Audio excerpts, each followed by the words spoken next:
Mar jochiw thieth mapacho ka KMPDU koro dwaro mondo mi oywand weche mag thieth e twak masani dhi nyime e kar bagoro mabomas e kinda kweth mar Kenya Kwanza kod kweth mar Azimio la Umoja One Kenya Alliance. Lakteche go ywak ni higni 10 nyaka ne chak tend kor gwenge pacho ka sekta mar thieth osebedo gi midhiero ka oganda jo Kenya hinyore kaluwore kod nok mar lakteche kod onge mag gige thieth.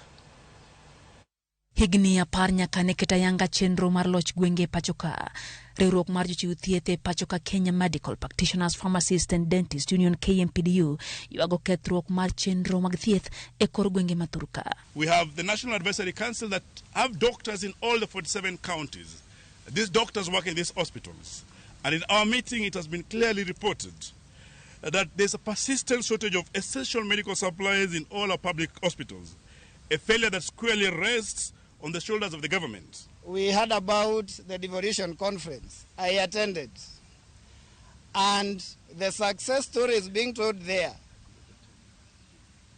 You wonder whether they are talking about the health system that we do know. Lakteche go wacho ni piny owacho pok ondiko lakteche kaluwore gi singo mane ochiw gi tend Kenya Kwanza e kinde mag campaigns kakoro gi singo chwalo kwayo mar gi nyaka od bura mondo mi gisund piny owacho ondik lakteche go. Tumewaona wakitabika pale nje, wale ambao wamehitimu, wamesoma, wametumia gharama kubwa, lakini hakuna mpango wa kuajiri. And therefore on 12th of September we'll have a peaceful procession by all the doctors, all the nurses, all the clinical officers from Kenyatta to put a petition to the Ministry of Health for them to comply with the manifesto of employing 20,000 healthcare workers.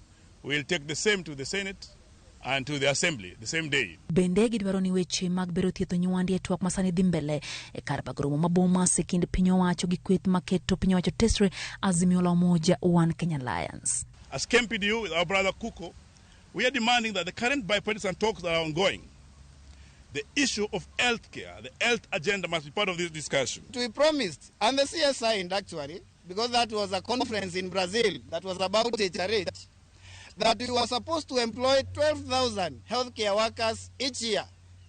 That is not the unions asking. It is what the government had committed to WHO to do, so that by 2017 we would think about implementation of universal health coverage. Giseyo piny owacho kuom keto maina nyayo gedo mag osiptende ka yedhe kod gi thieth to gimiyo pek moromo kendo oganda jo Kenya ema koro yudo midhiero ka gikoso yudo thieth mowinjore. And the one that probably they have done very well is the PPP, public-private partnership, where the governors, I think they have done well because it's brick and mortar, and probably that is where they are able to cut their corruption deals. That one they have done very well. Giwacho ni dwaro nitie mondo mitend counties otigi piny owacho bero sekta ma thieth e pachoka mareno ni oganda jo Kenya yudo thieth mowinjore.